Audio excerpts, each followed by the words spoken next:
Ons gaan saam lees uit Efesiërs hoofstuk 1 vers 1 tot 14, Efesiërs 1, daar by Paulus se briewe, Romeine 1 en 2 Korintiërs, dan is dit Galasiërs, Efesiërs, Filippense, Kolossense. Ons gaan lees Efesiërs 1 van vers 1 tot 14, maar voordat ons dit saam lees, kom ons bid eers saam.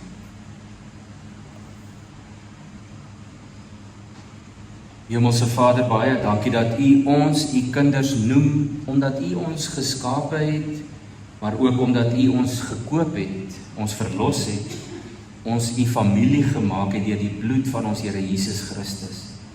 Here, baie dankie dat U betaal het om ons in U liggaam in te kry, in U familie, en dat U dit vir ons gedoen het. Dankie, o Heilige Gees, dat U in ons almal gewerk het, om hierdie waarheid te kon hoor, dit te kon aanvaar, te glo en te kon reageer daarop. Dankie dat elkeen van ons wat hier is vandag kan bely dat ons U liefhet, Here, dat U ons elkeen se verlosser is. Wil U deur hierdie briewe wat ons bestudeer en die Bybel wat ons lees, elke keer ons herinner aan U woorde, Here, dat ons sal leef en sal doen soos U van ons vra. Ons bid dit in Jesus se naam. Amen. Ons tema vandag is geseën voor jy iets gedoen het. Ons lees van Efesiërs 1 vers 1 af. Van Paulus, 'n apostel van Christus Jesus, deur die wil van God, aan almal in Efese wat aan God behoort en in Christus Jesus glo. Genade en vrede vir julle van God ons Vader en die Here Jesus Christus. Aan God, die Vader van ons Here Jesus Christus, kom al die lof toe. Hy het ons in Christus geseën met al die seëninge van die Gees wat daar in die hemel is. So het hy, nog voordat die wêreld geskep is, ons in Christus uitverkies om heilig en onberispelik voor hom te wees. In sy liefde het hy ons, volgens sy genadige beskikking, toe ook al daarvoor bestem, om deur Jesus Christus sy kinders te wees. Daarom moet ons God prys vir sy wonderlike genade, wat hy in die geliefde vrylik aan ons geskenk het. Deur die bloed van sy seun is ons verlos, en is ons oortredinge vergewe, kragtens die ryke genade van God, wat hy in al sy wysheid en insig so oorvloedig aan ons geskenk het. Hy het kragtens sy besluit en voorneme die geheimenis van sy wil aan ons bekend gemaak en dit deur Christus tot uitvoering gebring op die tyd wat hy daarvoor bestem het, bepaal het. Sy bedoeling was om alles wat in die hemel en alles wat op die aarde is onder een hoof te verenig, naamlik onder Christus. Deur Christus het ons deel geword van die volk van God, soos hy dit vooruit al bestem het. So het hy hom dit voorgeneem, hy wat alles laat gebeur volgens sy raadsbesluit. Daarom moet ons, die eerstes wat ons hoop op Christus gevestig het, die eerstes wat ons hoop op Christus gestel het, die grootheid van God prys. Deur Christus het ook julle deel geword van die volk van God, toe julle die waarheid wat aan julle verkondig is, die evangelie van julle verlossing, gehoor en tot geloof gekom het. In Christus het die Heilige Gees wat deur God beloof is julle as die eiendom van God beseël. Die Heilige Gees is die waarborg dat ons ook verder sal ontvang wat God beloof het, wanneer hy almal wat aan hom behoort volkome sal verlos. Daarom moet ons sy grootheid prys. Tot sover. Ek wil net vir u vers 3 en 4 weer lees. Ek kan hoor die hele gedeelte is vir ons belangrik, maar vers 3 en 4 daar in die begin skryf Paulus aan God, die Vader van ons Here Jesus Christus, kom al die lof toe. Hoekom? Want hy het ons in Christus geseën met al die seëninge van die Gees wat daar in die hemel is. So het hy nog voordat die wêreld geskep is, Die nuwe direkte vertaling vertaal dit weer soos die ou vertaling, nog voor die grondlegging van die wêreld het hy ons in Christus uitverkies om heilig en onberispelik voor hom te wees. Let mooi op die woorde wat Paulus gebruik. Hy sê om heilig en onberispelik voor hom te wees, nie te word nie, te wees. Dit is baie belangrik dat ons vandag 'n paar van hierdie grondwaarhede vas lê. Wat Paulus hier doen, broers en susters, is om vir ons op die regte noot te begin. Nou, dit geld van ons hele lewe. Dit geld van iemand wat hier kom as 'n jong persoon en sê ek wil belydenis van my geloof af lê. Dit geld vir kinders wat vir Jesus lief is, al van kleins af. Dit geld vir ons wat so bietjie ouer is al. Soos nog nie oud nie, of dit net so bietjie ouer wat al voel dis so deel van ons lewe, want vir jare al is ons vir Jesus lief en ons glo in hom en ons weet hy het ons gered. Maar Paulus sê almal van ons sal nou uitkom by vir wie hy spesifiek hierdie brief bedoel het. Hy sê almal van ons moet seker wees dat ons op die regte fundament bou en dat ons op die regte noot begin. Jy lied sing en daai eerste noot is vals, dan is die hele lied 'n flop. Mens moet op die regte noot begin. Kyk maar hoe mooi doen ons musiekspan dit elke keer. Voor jy iets gedoen het, voor jy nog gedink het om iets te doen, sê Paulus, het God jou al geseën.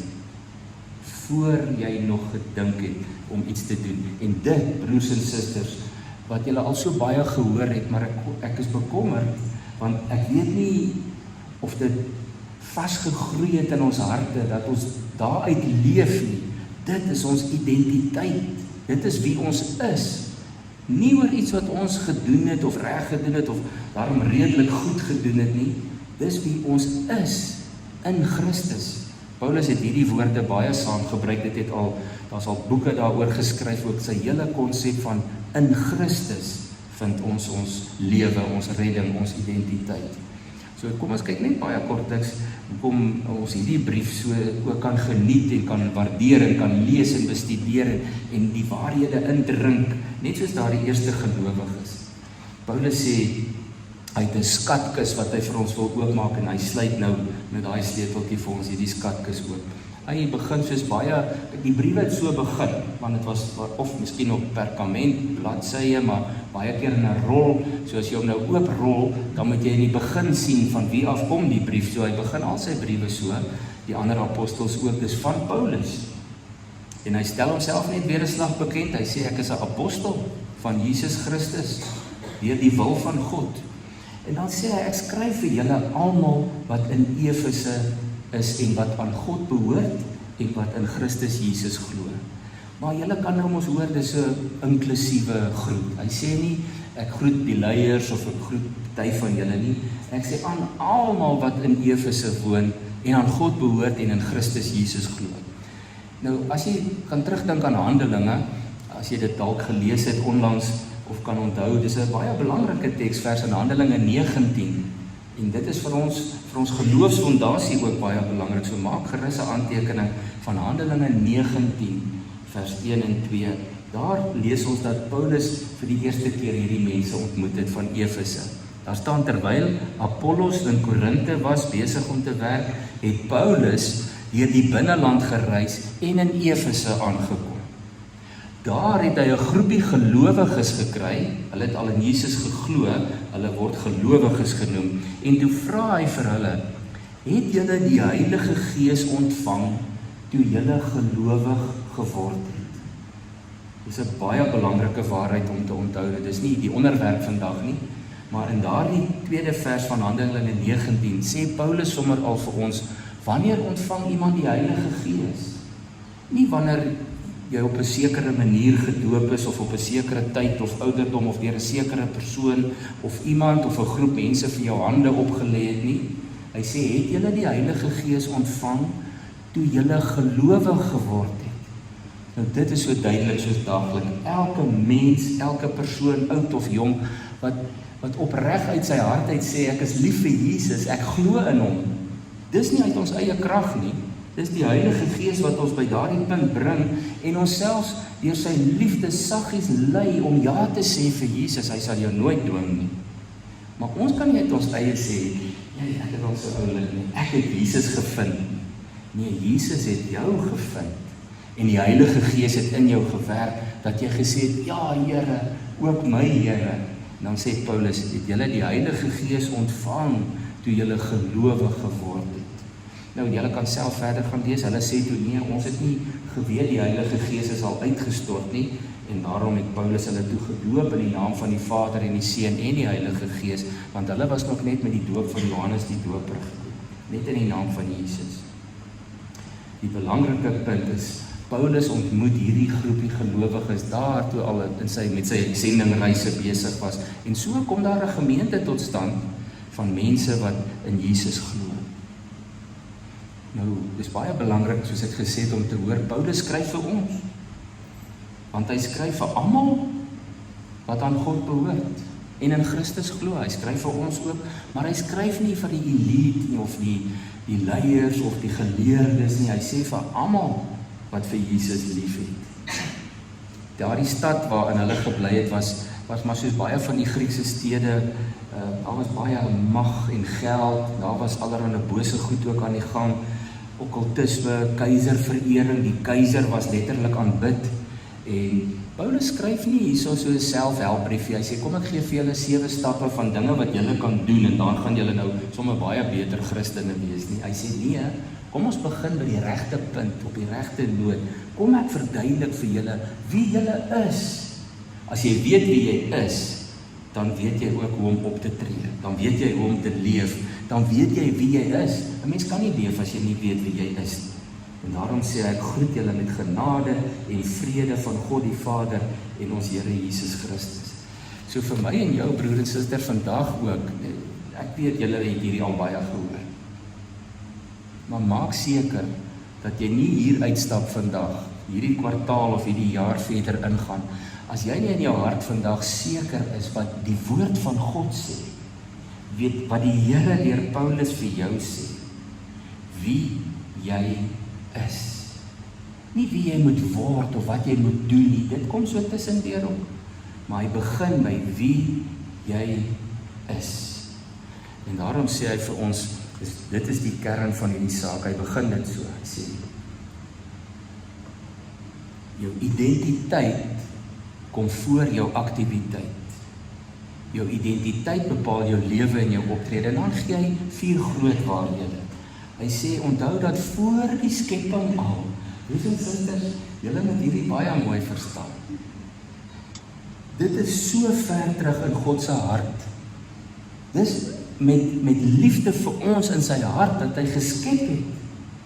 Hy het nie net 'n klomp mense gemaak en toe gesê, ek gaan hulle nou so 'n bietjie uitkyk, en dan gaan ek so 'n paar vir my uitsort, en die wat nou hard werk, of goed presteer, of slim is, of mooi is, of sterk is, of wat ook al nie. Dit was nie in God se hart van sy gedagtes nie. Voor die grondlegging van die wêreld het hy gesê, ek wil 'n familie hê. Ek maak mense om my familie, my kinders te wees. En dit is wat dit beteken as daar staan, ons is uitverkies.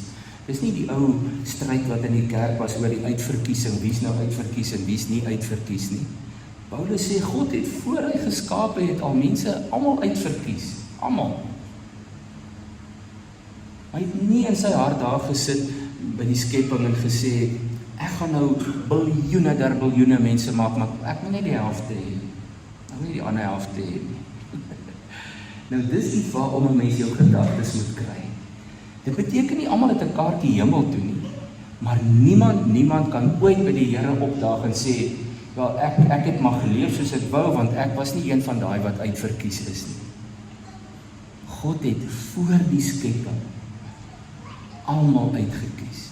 Nou as ons die sinnetjie klaar maak, dan kom ons daarby uit, almal wat vir Jesus lief is, weet dit nou. En daarom moet ons hierdie boodskap uitdra en uitleef, maar dit beteken nie God het 'n lysie van mense wie hy nie uitverkies nie.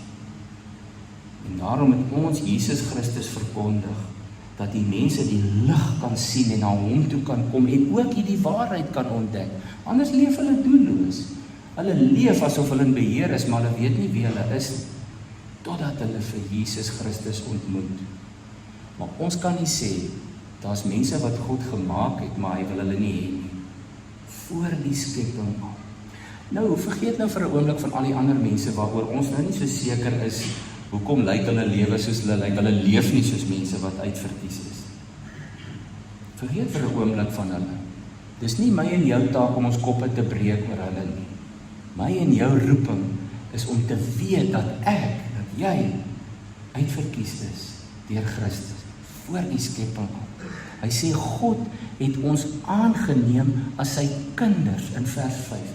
En broers en susters, hoor mooi wat sê die genade van God. Elke liewe mens wat geskape is, kan 'n kind van God wees. Want God het ons so gemaak. Ons moet dit net ontdek. En baie mense, bitter hartseer, ontdek dit nooit. Hulle soek hulle saligheid in ander gode, in ander godsdienste, in ander maniere van leef. En daarom het ons hierdie dringendheid in ons om Jesus uit te dra, uit te leef, te verkondig. Want ons het die lig gesien. Ons kan dit mos nie vir onsself hou nie. Maar die wonderlike ding is, ons is nie aangenome familie of kontrakwerkers of bywoners nie, sê Paulus. Ons is kinders van God. Jy is 'n kind van God. Vers 7 sê die volgende van hierdie 4 groot waarhede rondom ons identiteit. Ons is verlos en vergewe, volkome. Kom ons lees net weer vers 7 saam. Hy sê, ons moet God prys wat hierdie genade vrylik in Jesus Christus aan ons geskenk het. Dan sê hy in vers 7, deur die bloed van sy seun is ons verlos en is ons oortredinge vergewe, kragtens die ryke genade van God. As jy of ek nog die hele tyd loop in top of in die aande bang is om te gaan slaap omdat ons bang is, ons sonde is nie vergewe nie, dan verstaan ons nie wat die evangelie beteken nie. Die woord evangelie beteken letterlik goeie nuus van oorwinning, van verlossing. As jy dit glo, as jy in hom glo, dan moet jy aanvaar jou sonde is vergewe. Dis nie 'n kaartjie om nou te doen net wat jy wil en wil te gaan lewe nie. Maar al jou sondes is vergewe. Paulus sê in 'n ander brief, ek wil nou oor Efesiërs praat, maar hy skryf mos in baie van sy briewe omtrent dieselfde goed. In Kolossense sê hy, daai skuldbewys is aan die kruis vasgespijker. Dis so 'n wonderlike beeld nie, want dit beteken Jesus Christus het volledig betaal en het dit uitgespreek toe hy gesê het, dit is afgehandel. Dit is volbring. Maar ons kan nie eers daai kruis gaan soek nie. Ons kan nie eers gaan soek daar vir 'n skuldbriefie nie, want dit is weg. Daar staan in Kolossense 2 vers 14, God het dit permanent weggeneem. Daar is nie 'n brief op met al jou skuld en al jou sonde nie.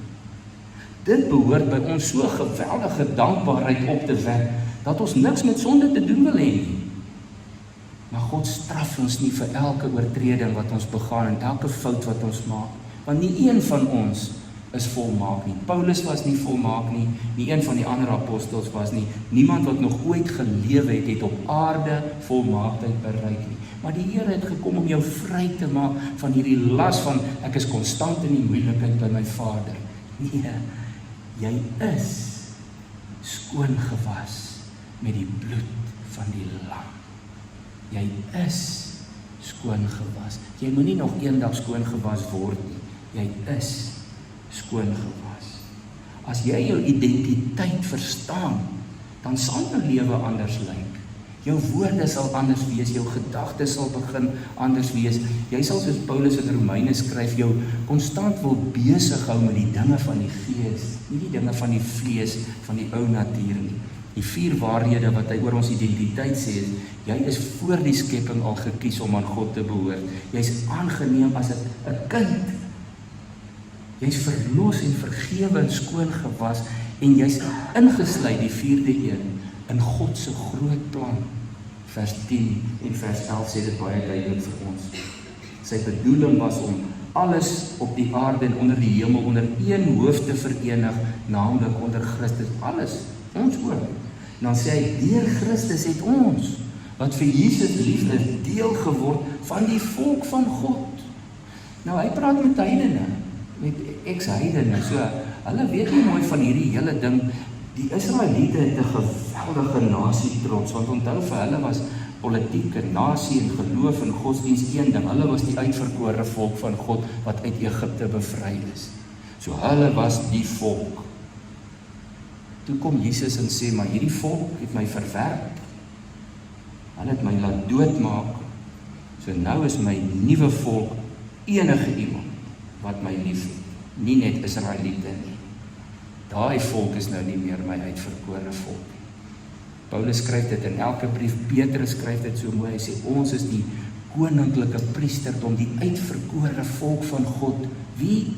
Almal wat hierdie identiteit verstaan. Ek is in Christus, 'n nuwe skepsel en ek behoort aan 'n nuwe volk. En die nuwe volk se naam is kind van God. Kind van God. Ag, daar's baie ander tekste, ek wil nie hier aanspandeer nie, want dit is in ander briewe, as jy wil dit onthou of 'n aantekening maak of later na die video gaan soek op YouTube. In Romeine 5 vers 8 sê Paulus, God bewys sy liefde vir ons juis hierin, dat Christus vir ons gesterf het toe ons nog sondaars was. So as jy nou nie jou kop daarby kan uitkry dat dit voor die skepping al gebeur het dat God jou naam geken het nie, dan sê maar, as jy nou 'n bietjie nader in die heilsgeskiedenis wil dink, nog toe jy 'n sondaar was, het Christus al vir jou gesterf. Johannes skryf dit ook in 1 Johannes 4 vers 19, ons het lief, omdat God ons eerste lief gehad het. In Kolossense 2 vers 9 en 10 staan daar, Paulus sê, julle het in hom, in Christus, die volle lewe ontvang. Nie, jy moet dit nog verdien, of jy sal nog daarby uitkom nie, hy sê, jy het dit reeds ontvang. Alles wie ons is, wat ons kry, gebeur in Christus, nie in jou eie prestasies nie. En dit maak ons so vry. Die kompetisie bestaan nie. Dis nie hoe goed ek geleef het of hoe baie ek gedoen het teenoor my swaar of my broer of my buurman of wie ook al nie. Daar's nie hierdie prestasie wat ons moet behaal nie. As mense nog so dink, verstaan hulle nie hulle identiteit in Christus nie.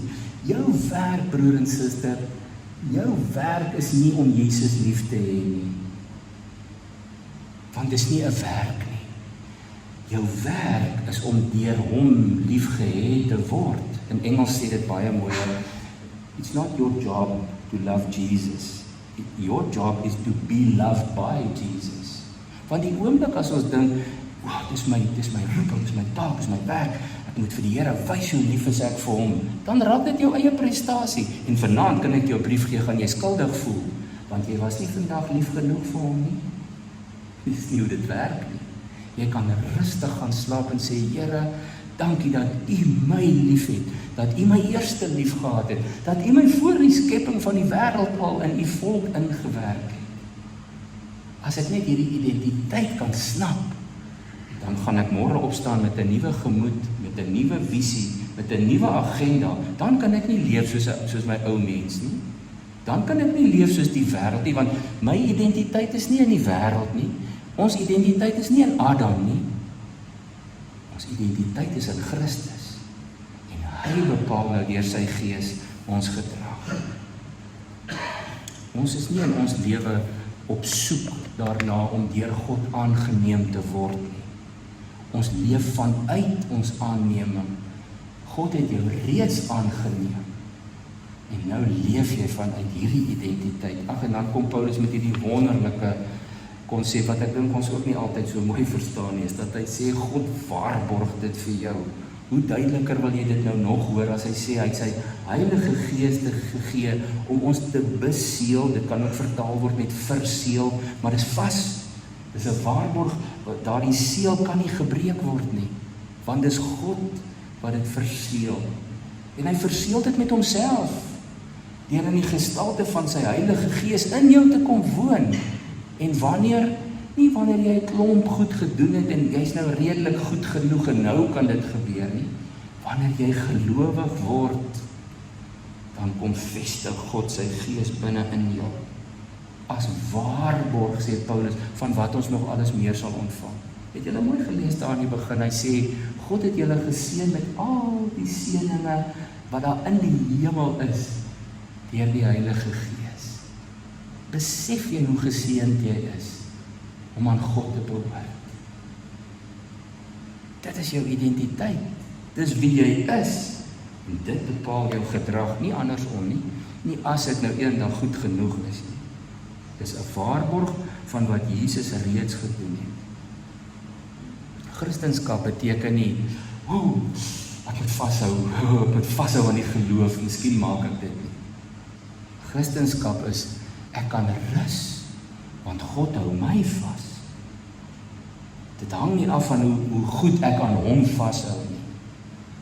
Hy hou jou vas. Hy het jou eerste lief gehad. Die Gees is nie 'n bonus vir gevorderde gelowiges nie. Die Heilige Gees is 'n geskenk vir elkeen wat glo. Dit maak net nie sin dat ons gedrag nog nie daarby pas nie. Maar is die Heilige Gees wat ons van dag tot dag op hierdie pad vat. Hy's baie geduldig met ons. Hy weet dis 'n groeiproses. Ons roeping is om hom nie hartseer te maak deur hom konstant te ignoreer en te leef soos die ou mens, maar om saam te werk, om mee te gee, om hom toe te laat om jou as 'n mens te gebruik in hierdie familie waarin God jou ingetrek het.